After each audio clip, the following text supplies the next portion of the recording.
À présent, notre billet du jour avec Mamadou Alphaba.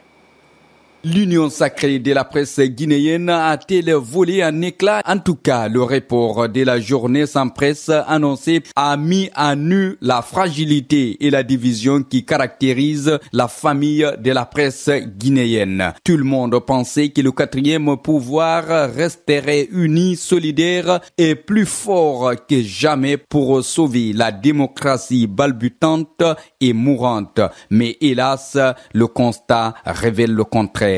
Cette liberté de presse, pourtant chèrement acquise, est de nos jours fortement menacée et court un risque énorme. À ce moment propice qui offrait une occasion pour mener cette guerre sans merci contre la censure, le duel a changé de camp. À ce moment où la volonté et la détermination des syndicats des professionnels de la presse guinéenne d'en découdre avec les ennemis de la presse, d'autres ont pris une nouvelle direction. Loin d'être un va-t-en-guerre, c'est vrai, parfois il faut privilégier le dialogue et la concertation, mais la haute autorité de la communication n'a pas aussi pris la peine d'observer le minimum de respect des droits pour commettre son sale boulot. C'est pourquoi les associations des presses ont failli à leur devoir en ne pas tenant la journée sans presse initialement annoncée. Il est temps de se questionner sur la sincérité et la force des frappes des membres de l'URTELGI, de l'AGUPEL, de l'AGP, entre autres. Ceux qui disent que la corporation est infectée et infiltrée par des taupes n'ont-ils pas eu raison? À présent, faut-il leur accorder une seconde chance?